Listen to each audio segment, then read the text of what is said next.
This is CBC Nova Scotia News.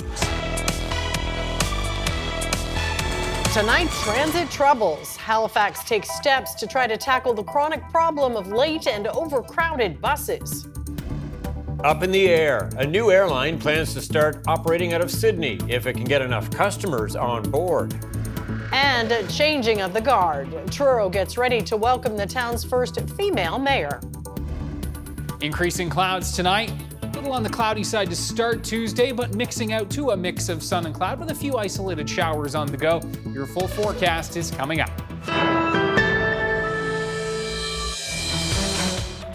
Good evening. It's not a new topic of complaint in Halifax. Late and overcrowded buses, and sometimes those buses don't even show up at all. The CBC's Haley Ryan has been looking into the transit system's chronic issues and how the city is trying to improve things. Late, overcrowded buses are a daily pain for many in Halifax, and that's if you can even catch one. Like many Halifax transit users, Karen Kiley is familiar with the sinking feeling of watching her bus blow by. Okay. And now it's walk time. Okay. She was passed almost every day this summer when the bus had too many people on board. Her commute recently improved because Halifax Transit put a larger bus on her morning route after months of complaints. These situations are called overloads, and they've jumped by 180% this past fiscal year compared to the previous one, according to municipal data. While Kylie can now at least get on the bus, it's standing room only, even when she goes to work in Burnside around 6 a.m. I have half a chance if I can make it to a bar and hold on, like, for the, with the bar. Next stop, Wise Road after Jameson Street. Oh, yeah. She says standing with a chronic back injury means a 6 out of 10 pain level every day. You know, you just have to try and bear it, but, you know, should I really have to? Next stop. Riders often deal with late or early buses, which makes it hard to connect to other routes. The system's on-time performance, whether a bus reaches its stops on schedule, for the past year was 73%, down from the year before. The target is 85%. If someone was to ask you, oh, I work, you know, around in the suburbs, let's say, or even Burnside, you know, oh, I'm thinking of relying on transit. Don't do it. Don't do it. Yeah, it's not reliable. Part of that reliability issue is that apps aren't always accurate. Sometimes it says a bus is arriving, but then it never shows up. Or the countdown will go from saying a bus is 10 minutes away to 1 minute. The people behind these apps say they're only as good as the data they get from cities like Halifax. The transit app, based in Montreal, says Halifax's data was accurate about 70% of the time in June. If you don't know when your bus is coming, you're a lot less likely to rely on public transit. And so paying attention to these little details is something that transit agencies across Canada do every day, right? And pushing those numbers up and up and up as high as they can be is really important. These issues aren't new. Facebook groups have daily posts from people venting about their experiences. Councillors have shared stories of transit making nurses late for their shifts or parents missing daycare pickups. It's a system that now costs $3 a trip. Fares went up by 25 cents this month for the first time in 5 years. Halifax councillors approved that increase, but some weren't happy. I know it's a complex issue, and I know it's not an easy solution by any means, but I just feel like it's kind of in poor taste to raise the fare at this time. If I go to my residents and encourage them to take the bus, it's a joke because they're overcrowded, they're not on time, and I don't have a solution for them. Halifax Transit did adjust some routes in August, and they say more changes are coming in November. There's also a new pool of standby buses that have been freed up to respond to daily issues as needed. The operations team is reorganizing, and they're bringing on more staff. But at the end of the day, Transit's executive director has said overloads won't ever completely disappear. But that is a bit of an unfortunate reality of a transit system, that you are going to have overloads from time to time. So it is an issue that, occurred for years. It's something you track. It's something you try to address. Like many other riders, I was infuriated by that comment, for lack of a better word. It's trying to mislead people into thinking that is how the system is supposed to be. It's not. Transit's not supposed to be like that. Right. Trenholm regularly takes the bus from his home in Lower Sackville to work in Burnside. His shifts are often in the evening, when the bus frequency slows down. On a good day, it takes 45 minutes, but has gone up to 3 hours. This spring, there were 2 weeks in a row when his bus simply didn't show up. Now we're going 2 hours without a bus through here, which was where I was at. There's a complete lack of infrastructure here. It's raining and I'm trying to catch a bus home. And I was just kind of at my wit's end at that point. But despite the issues, more people are taking the bus. Ridership grew by 12% this past year. HRM says the city's major population growth and development has created more traffic on the roads. The buses are stuck in the same congestion that everyone else is. So the fewer people in cars, the better that transit trip is. Definitely hoping to get on a positive cycle with that. More riders means more reliability in some cases. What will really help are more bus lanes, but those take time and money.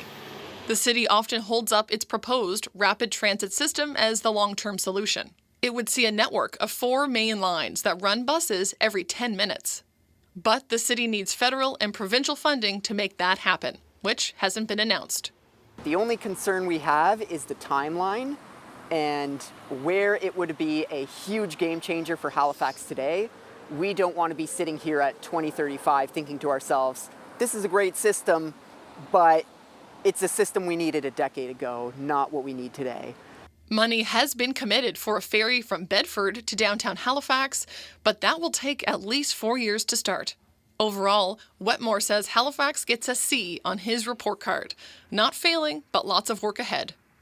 Transit needs to be a big priority and a big concern today, not in the future years.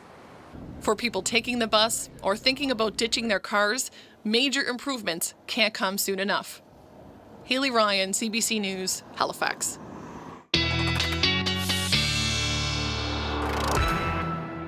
All right, let's bring in Ryan Snoddon now from the CBC Weather Center. And we have jumped into sweater weather. Yes, fall is here, and it started a few days early, as we know, really kicked in on Friday in terms of the fall feel. But we're basically cruising right along here in terms of where we should be. Have a look at the highs across the province Monday, 16 to 17, 18 degrees, couple of 19-degree spots. Yarmouth, one of our warmer spots. And running you forward with the timeline, this northeast flow is going to continue as we move throughout the day on Tuesday. Clouds a bit sluggish to start the day.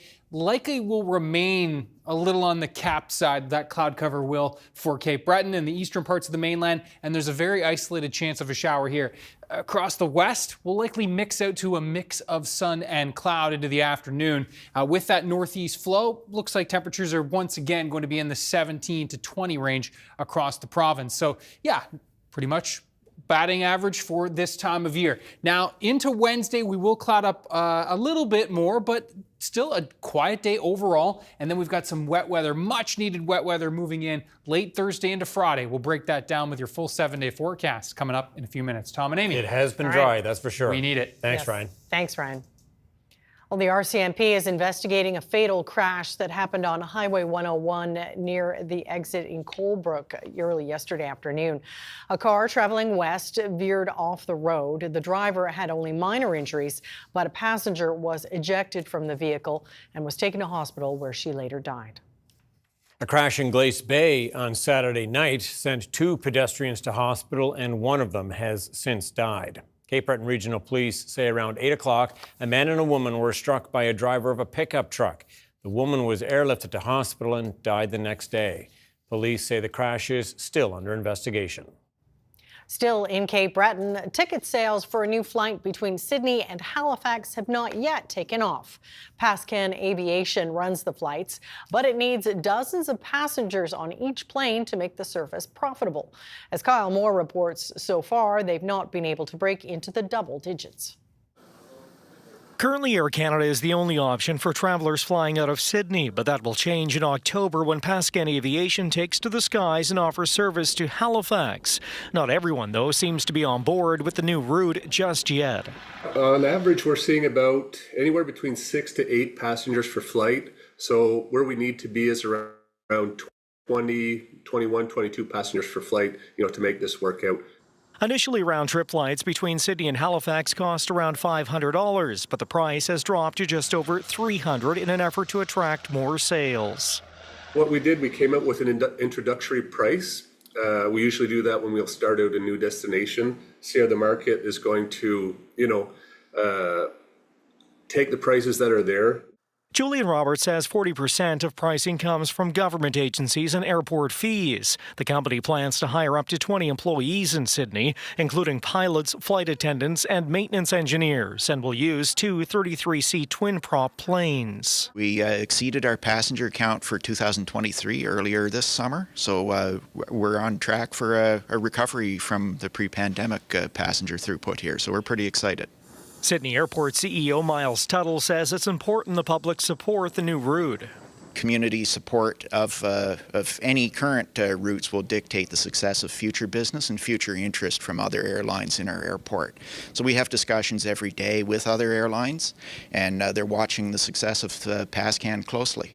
Robert says he expected slow ticket sales and is confident they will pick up once word spreads about the service they offer. And at one point, if the passenger volumes do not come back, we'll adjust pricing, we'll adjust schedules. We'll try a couple things before we really have to make a decision that, it's not going to work. But at the moment, we don't see that. The first flight is scheduled for October 7th. Kyle Moore, CBC News, Sydney. Health Minister Michelle Thompson says she cannot give an estimate for when a contract will be finalized for the design and construction of the first phase of the Halifax Infirmary redevelopment. Preparation work at the site started this spring after about a year's delay. The minister says that work is progressing as expected and on budget. The parking garage on Roby Street was demolished as part of that work. She says a finalized contract with Plenary PCL Health will be announced once it is signed. Phase 1 of the redevelopment will include a patient tower with 216 acute care beds, 16 operating rooms, an intensive care unit, and a larger emergency department. A group of Royal Canadian Legion members visited Province House last week, advocating for expanded access to long-term care for veterans. They're concerned that some veterans cannot get a bed when they need one. They want priority given for waiting veterans when a bed in long-term care home comes available. The president of the Nova Scotia Nunavut Command says the government owes all veterans whatever they need as they age. And make sure that down the road when they get older, as they will be, that we have beds for them, long-term care beds for them that were set up many years ago for our veterans when they came back from the first, second, and the Korean Wars. The province's long-term care minister says she continues to advocate that Ottawa expand its criteria for federally designated long-term care beds to include modern-day veterans. Right now, it only applies to veterans from the Second World War and Korean War. A new report published by the Canadian Centre for Policy Alternatives says Nova Scotia's plan for achieving its climate goals is falling short. An analysis of the PC government's climate action plan found it relies heavily on technological changes rather than cultural ones. The authors say technological change isn't inherently negative, but it's problematic when it's the main or only action. The study's lead author is a 22-year-old who started studying the province's climate policies for her undergraduate thesis at Acadia University. She turned that work into the new report with the help of two Acadia professors. Climate change is obviously one of the most important issues. And as a young person, I think about it all the time in my future. And it doesn't make sense to me, or it really frustrates me that these issues just aren't being taken seriously. And there's all of these ways that governments are saying that they're acting, but they're not really truly following up on that. The Environment Minister wouldn't speak to CBC, but an email statement attributed to Tim Hallman says that he rejects the report entirely, claiming it, quote, presents an unrealistic view of climate policy.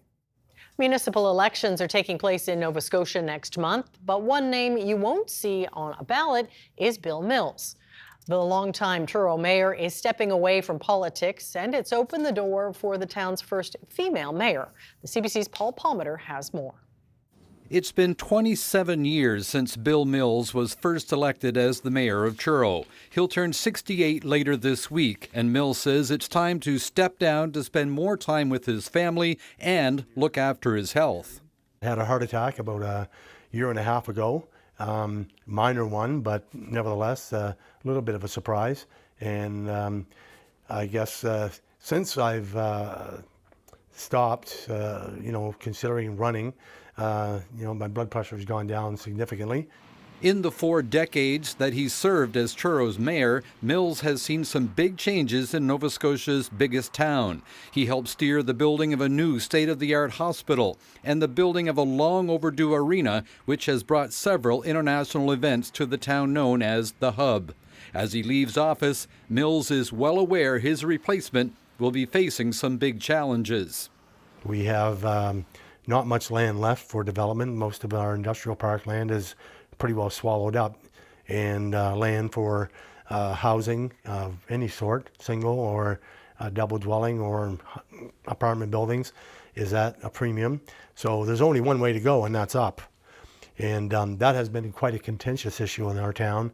Mills, a devoted Christian, was heavily criticized 17 years ago when the town did not fly the pride flag. I can show you a box I have under my desk full of positive letters, and also a lot of, really bad hate mail. And, I take that personal. How could you not? Mills is now passing the torch to incoming Mayor Kathy Hinton. She's been a Truro councillor for 8 years, and no one else is running for the mayor's position. I was surprised that I was acclaimed. I had anticipated at least 2 or 3 other people running in the race. They did not. As she gets ready to become the town's first female mayor, Hinton knows the biggest issue is land development for housing. The old Stanfields property has been tagged as a future site for a significant project. The old hospital grounds, owned by the province, is another site that could help ease the housing crisis in Truro. We've heard rumblings over the years of what may go there. It would be a wonderful place for housing because it's very close to all the amenities. Municipal elections in Nova Scotia take place on October 19th. While Mills is still the mayor for 4 more weeks, Hinton's transition into the role is well underway. Paul Palmeter, CBC News, Truro.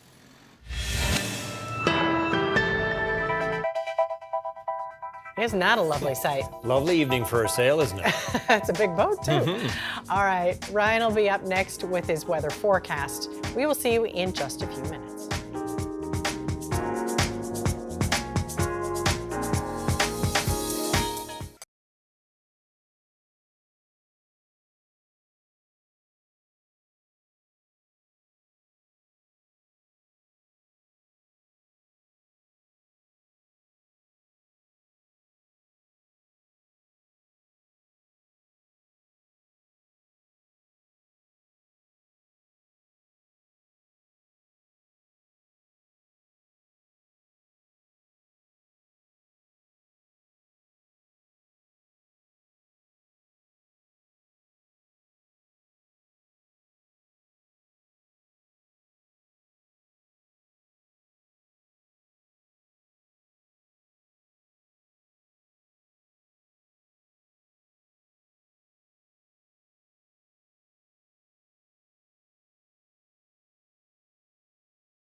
All right, what's this, the first full day of fall? Yeah, And it's definitely the first Monday of fall. It's feeling it, isn't it? Right? Yes. I mean, days getting a little shorter day by day. Yeah.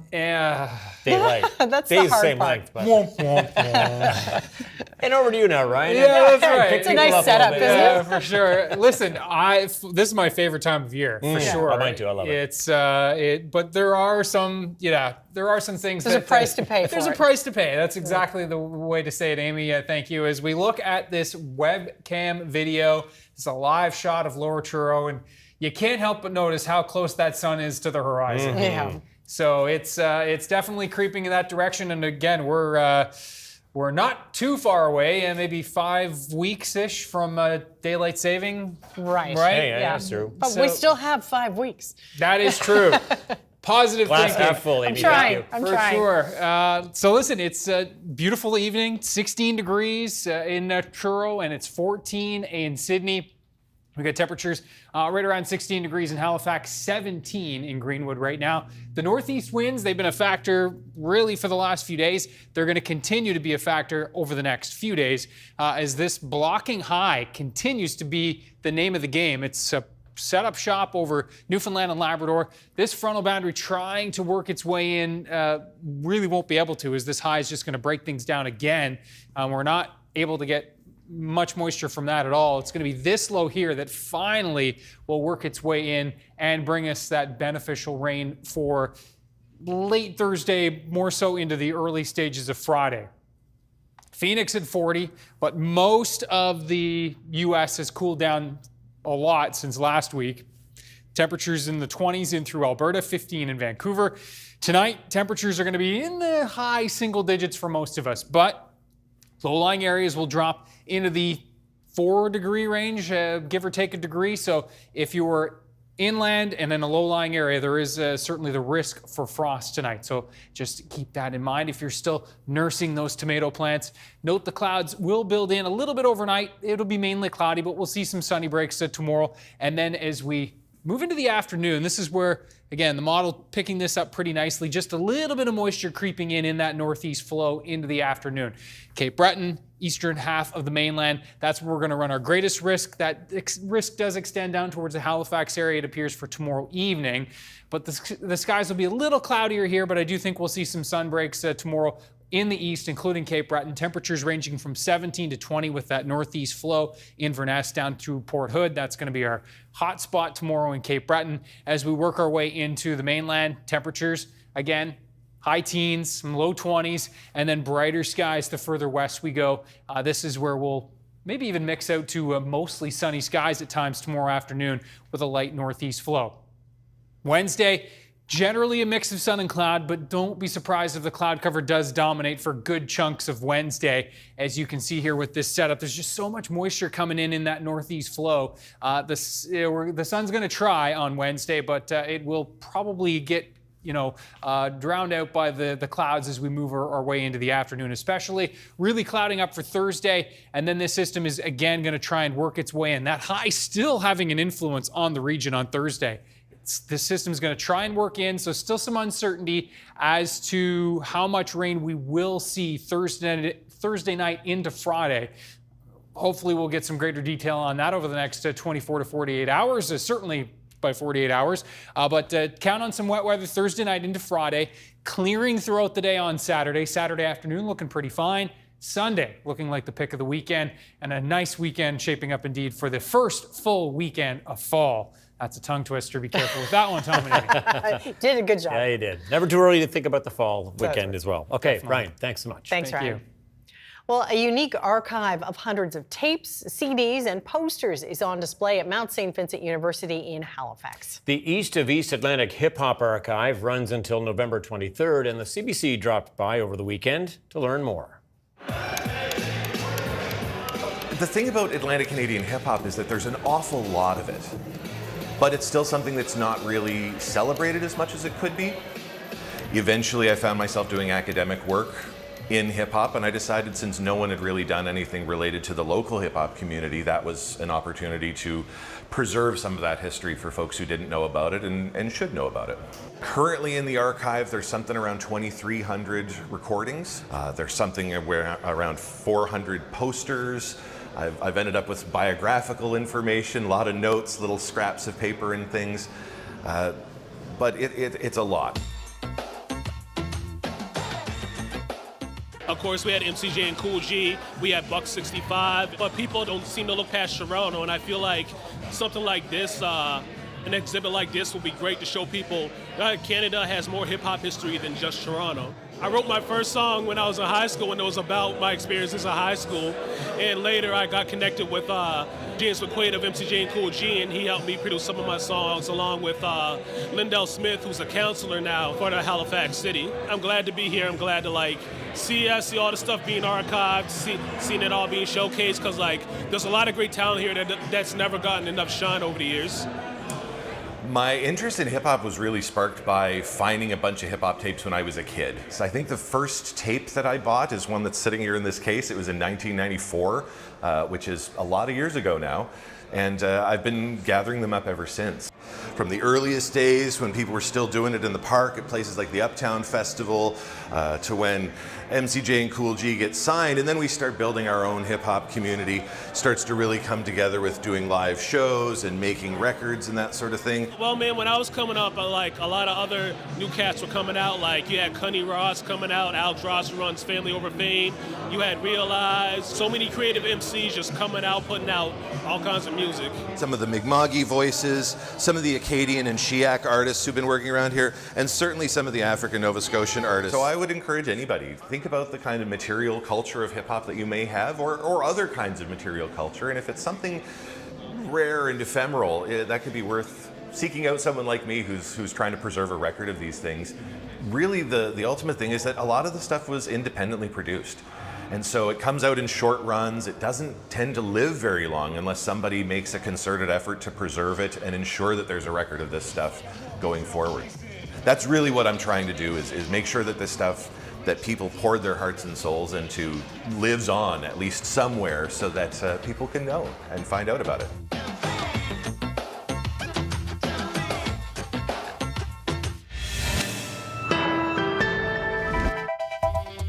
Coming up, Prime Minister Trudeau visits the United Nations General Assembly, urging world leaders to support Haiti.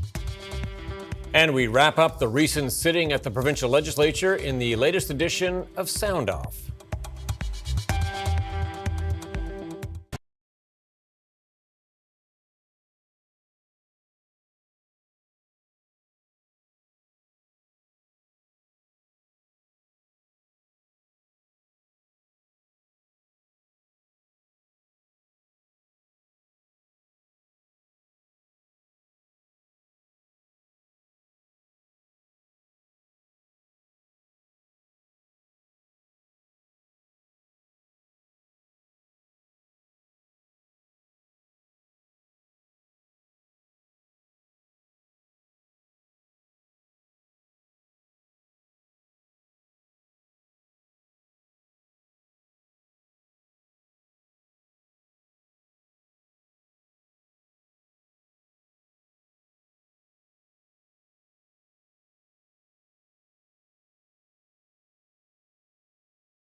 Welcome back. MLAs wrapped the fall session at Province House last week.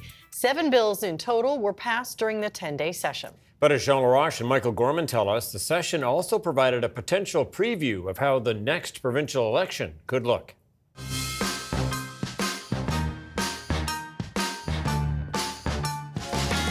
John, the fall session at Province House wrapped up down here on Friday. 10 days in and out. MLAs now back in their constituencies doing local work. And one of the big takeaways for me of this session was that we got some insight, not just about where provincial parties' mindset is right now, but where it's likely to be whenever there's a provincial election. Right, we saw the Premier much more pointed in his criticism of the provincial Liberals trying to tie their wagon to the unpopular federal Liberals, and we saw that in a big way during question period.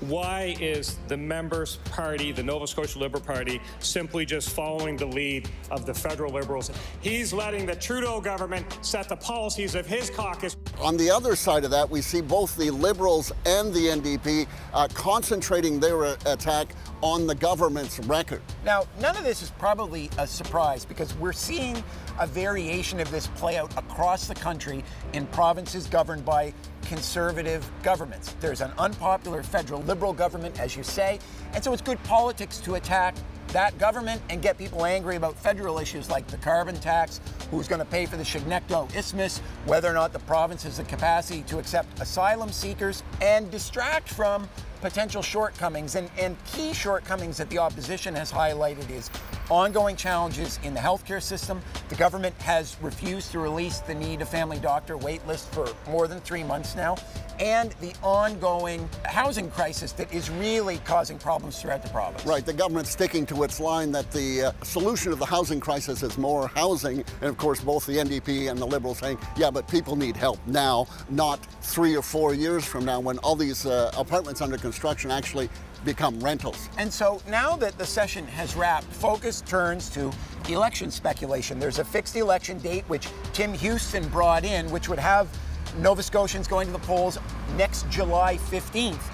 But he has fueled speculation himself that he could go early, and the Tories didn't help their own cause on that when on the final day down here, the finance minister gave notice to the House that on the first day of the spring session, he would be tabling his government's next budget. Or could be tabling. It's giving him the power to do that, and we've seen that before in this province, both under the Liberals with Stephen McNeil bringing in a budget, getting it passed, and then going straight to the Lieutenant Governor to dissolve the House. And we saw Rodney MacDonald do the same thing in 2006. He tabled the budget, but then didn't even debate it, went to the LG, and we were off to the races. What Tim Houston plans to do, well, stay tuned.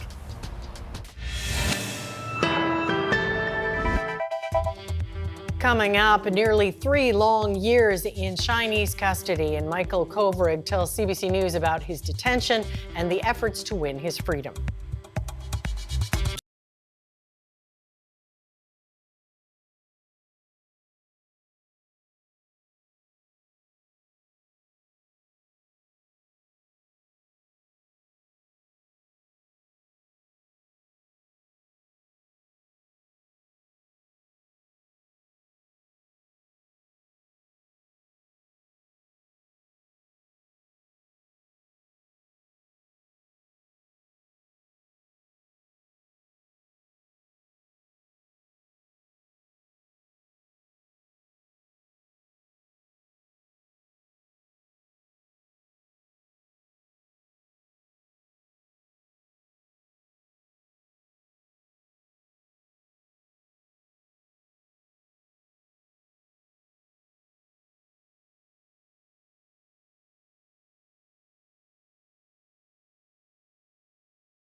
Welcome back. Prime Minister Justin Trudeau is at the United Nations focusing on the troubles in Haiti. He urged other leaders to help come up with a plan to address humanitarian needs and support political transition in the Caribbean nation. David Thurton has more on how Canada is willing to help.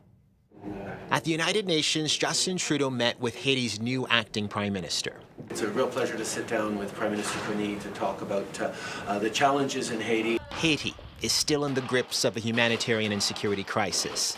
A bleak situation that's left millions facing starvation. Spiraling violence has displaced about 700,000 Haitians. La gravité de cette crise. Haiti's prime minister said at a special UN Council meeting that Canada chairs that the gravity of the situation can no longer be ignored. With this context in mind, we must come together with a serious, viable plan. Warring gangs still control much of the capital, Port-au-Prince, even 3 months after a multinational security force landed on the island. Kenya leads that force. Its president visited his troops this weekend. He's backing calls to expand the international mission. On the suggestion to transit this into a fully UN peacekeeping mission, we have absolutely no problem if that is the direction the UN Security Council wants to take it. The current mission is underfunded and understaffed. Of the 1,000 police officers Kenya promised, less than half have arrived. The facts on the ground are getting worse and worse every day. We need a first world military intervention, not third world, not whatever, and I still believe this, and I don't think we're going to get out of this with 500 or 1,000 Kenyan troops. Canada has given $100 million so far, but has still not committed to putting boots on the ground.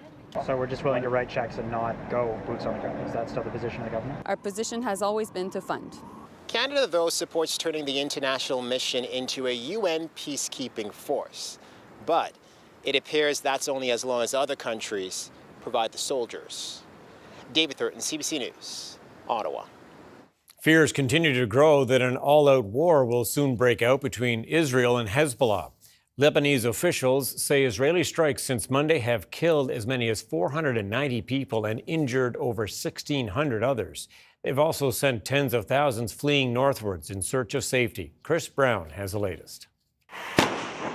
Israel's warplanes unleashed an onslaught on Lebanon, hitting what Israel's military claims were hundreds of Hezbollah targets, including people's homes, where the Israeli military says the militant group kept missiles and ammunition. This is an advance warning for your own safety and the safety of your family. Copying a tactic used before it pulverized much of Gaza, Israel's military told civilians to leave and sent text message warnings to tens of thousands. But this would be Lebanon's deadliest day in almost 20 years, as the death toll soared, with dozens of children among the dead, say Lebanese authorities. The continuing Israeli aggression on Lebanon is a war of extermination, said Ziad Makari. I have a message for the people of Lebanon. Israel's Prime Minister Benjamin Netanyahu spoke directly to people in Lebanon. Israel's war is not with you, it's with Hezbollah. On Lebanon's roads, there was panic. There were strikes, warplanes, and destruction, said this man as he left Sidon. We took our belongings and left. Israel wants to hit us, said Joseph Ghaffari in Beirut. It wants to squeeze Hassan Nasrallah to start a war. Nasrallah leads Hezbollah, which is backed by Iran. He has said when there's a ceasefire in Gaza, Hezbollah will stop shelling northern Israel. Months of fighting have forced tens of thousands of Lebanese and Israelis out of their homes. Hezbollah has been dealt heavy blows, including the pager and radio detonations last week that injured thousands. Lebanon's health minister underscored the enormous cost of more escalation. During the last Hezbollah-Israel war, 11,000 people were wounded, but in less than a week, this time, nearly 5,000 have been injured already, he said. Israel's strikes continued into the evening, hitting Beirut, where Israel says its target was a Hezbollah leader. Hezbollah, though, still has powerful ballistic missiles it could use against Israeli cities, and Israel could mount a ground offensive, meaning both sides still have plenty of destruction they can unleash. Chris Brown, CBC News, London. We have a CBC News exclusive now. Michael Kovrig, who spent 1,019 days in Chinese detention, is telling his story for the first time. He was detained along with another Canadian, Michael Spavor. The move by Beijing was seen as retaliation after a Chinese tech executive was arrested in Canada at the request of the U.S. Chief Correspondent Adrian Arsenault has more. When you're detained, you're in a system that is trying to convince you you're a bad man, you're a prisoner, you're a hostage. You're a spy. Exactly. Michael Kovrig is home and safe, but he knows he's not really free from that infuriating cloud of suspicion some see around him. It hurt for a range of reasons. First of all, it's not true. I've never been a spy of any kind. I was a foreign service officer, a diplomat. The kind of work I do requires complete transparency and it requires trust. Curiously, when Meng Wanzhou, the Huawei executive, was arrested in Vancouver at the behest of Washington, it was Kovrig people around the world turned to for analysis on what China might do next. Did it occur to you that they might grab some Canadians? I analyzed it, I think, a little too rationally, thinking that there's no point in doing something to Canada because it's not Canada's decision ultimately. He and his partner were having that very discussion after dinner in Beijing a few days after Meng's arrest, when he says masked men dragged him into a car. They pulled my partner, who at the time was 6 months pregnant, away from me. We made eye contact for a split second and I just tried to say, I don't know, be safe, take care of yourself. I will get out of this one day, but I don't know when I'll ever see you again. His child was 2.5 years old when he finally saw her for the first time. I'll never forget that sense of wonder, of everything being new and wonderful again, and pushing my daughter on a swing and her saying to her mother, "Mommy, I'm so happy."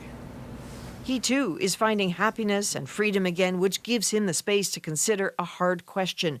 Could Canada have done more? The Canadian government was not prepared. I think somewhat different approaches and a quicker understanding of the problems would have led to hopefully a faster resolution. But let's not pretend that it was easy. Michael Kovrig has more to say about who's to blame, who to thank, and how he coped. He says he's on a bit of a gratitude tour because to be free is something he will never take for granted. Adrian Arsenault, CBC News, Toronto. Watch the full interview, Captive in China, Michael Kovrig's 1,019 days, tonight on The National on CBC Television. You can also see it on The National's YouTube page right now. Excessive rains have been causing local flooding in some regions around the globe today. Rainfall is hitting record levels in the past few days in Japan's north-central region. At least 7 people are reported dead and 2 people are missing. In Europe, floods have left a trail of destruction from Romania to Poland. The Danube River is expected to peak later this week in Budapest at near record levels. And heavy rain continues to fall in parts of Britain. The water is blocking roads and causing travel disruptions, and some residents say they haven't seen this much rain in a decade. A Canada Post worker in New Brunswick says she was suspended after refusing to deliver flyers that compare gender-affirming care to child mutilation. The CBC's Hadil Ibrahim has more. If you've checked your mail this summer in New Brunswick, you may have seen one of these flyers targeting gender-affirming healthcare and gender identity in schools. Some people have complained to Canada Post, and at least one mail carrier was suspended for refusing to deliver them. It's lies and misinformation being presented as truth. But where did these flyers come from, and are they based on fact? The flyers are coming from an anti-abortion group called Campaign Life Coalition. It's headquartered in Hamilton, Ontario, with some locations in other provinces, but none in New Brunswick. The first 2 flyers were in support of the Blaine Higgs government's changes to Policy 713, which now requires parental consent before school staff can use certain children's chosen names and pronouns. The Higgs government says it has no involvement with the group. But it's this most recent flyer, which calls for a ban on gender-affirming healthcare for youth, that has Canada Post employee Shannon Atchison so upset. This is the first time I have ever drawn a line in the sand and said I said I will not be party to delivering propaganda. Advocates have said the flyers contain misinformation. For example, this one calls for a ban on child sex change, but there's already an age limit on gender-affirming surgery. To get approved for gender-affirming surgery, the Department of Health requires that the person be 18 years old. For medication, the law requires parental consent for any treatment for teens under 16. The flyers also claim that gender-affirming healthcare puts youth at greater risk. But the Canadian Psychological Association and the Canadian Pediatric Society both endorse gender-affirming care and say that it reduces the risk of suicide. A lawyer for Campaign Life sent a letter to Canada Post in late August saying that any limitation of the group's flyers would be an infringement on its freedom of expression. Canada Post says the flyers don't meet the definition of non-mailable material, which includes material that's illegal, obscene, or sexually explicit. Hadil Ibrahim, CBC News, St. John. Hollywood is confronting beauty standards in a trio of new films. The movies tackle aging and body image and challenge some of the unrealistic expectations placed on women. Magda Gabrisalasa on the message they hope to send. Younger, more beautiful, more perfect. Hollywood's obsession with youth and beauty is the message we're all familiar with. But this year at TIFF, several movies took aim at the limitations society places on women. You can't escape from yourself. In The Substance, Demi Moore plays a fitness celebrity told she's too old to keep her show. Injecting herself with a solution to release a younger version of herself opens herself up to grave consequences. I think the body horror, to me, is the perfect way to express the violence that, this pressure puts on us, and the violence that, in the end, we do to ourselves to kind of try and fit that absurd standard of perfection. That sense of violence shines through in Shell 2. Starring Kate Hudson and Elizabeth Moss, it's another body horror exploring the pressure to press pause on the aging process. This is obviously something people talk about all the time. What is it to age? What is it to feel like you're not relevant? Relevance is a key theme of The Last Showgirl. Co-star Jamie Lee Curtis says, "What I'm happy is that we're talking about this cosmeceutical industrial complex, which is feeding all of us every day through advertising, that we are not enough." Yeah. That's being explored in all these different art forms. We get old. We age. Tracy Moore is also thrilled these themes are being explored. And I know a lot of actresses who feel this way. When they get to a certain age, they have to start thinking about fillers and facelifts and Botox because they feel the pressure of Hollywood. Let's go. Proving these films are just more examples of art imitating life. Magda Gabrisalasa, CBC News, Toronto. Canada's main stock index posted a small gain today, while U.S. markets also eked out gains. Here's a look at how they did as we head to break.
Yeah, noticing some of the trees along the sides of the highways starting to turn that little I red. noticed Nice this time of year. weekend I went for a drive and it's happening. It is happening for sure. Another 2-3 weeks, it will really start to get into, dare I say, peaking. But of course, the season is nice and long here, and of course starts in some other areas quicker than others. Sure. But beautiful photos to come for sure. This one, we're going to be looking towards the coast, because even though it's fall, a little proof that the beach is still a beautiful spot. This was taken today at Johns Cove Beach. And have a look at this. Ralph Amaro. Just to put a chair there and a book. And right? That'd be pretty relaxing, wouldn't it? Yeah. I mean, 19 degrees in Yarmouth today, and with that northeast flow, a perfect setup for the beaches there in and around the Yarmouth area and the Tri-County area. And another great day tomorrow for Johns Cove Beach and along that coastline. So many great beaches in that stretch. So it's going to be great. We'll see temperatures ranging between 17 and 20 for tomorrow. Again, a little cloudier the further east you go, with an isolated chance for a shower. And then for Wednesday, generally a mix of sun and cloud, but it looks like those clouds will build up into the afternoon, and we'll be seeing generally a dry day overall, maybe an isolated shower squeaking in there into the afternoon and evening, as we are going to be watching. Again, this setup just continues with this northeast flow coming in. You can see where the clouds are kind of merging here. Some of those clouds moving in from the northeast, others from the west, and we'll all kind of cloud up then Wednesday night and into Thursday. And this is when we are going to be watching that next system starting to move in. And we do need that wet weather. We've been talking about it so much over the last 2 weeks, but we'll be seeing some of that beneficial wet weather Thursday night into Friday. Still need a couple days to drill down to see just how much will fall in your backyard. Stay tuned for that. Okay, thanks so much, Ryan. Well, Pablo Picasso famously said that every child is an artist. A toddler in Germany has taken it to a whole new level.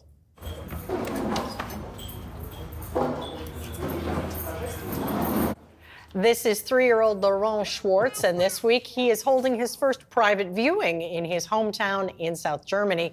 The bids for his acrylic works range from $15,000 to $400,000. Wow. Laurent has been painting for about a year and doing about one picture a week. His mother says she's incredibly proud of him, but if he decides to stop doing it one day, she's perfectly okay with that too. You'll miss the cash, wouldn't you? I would think. That's it for us tonight. Thanks so much for watching. We'll see you next time. Good night. Good night.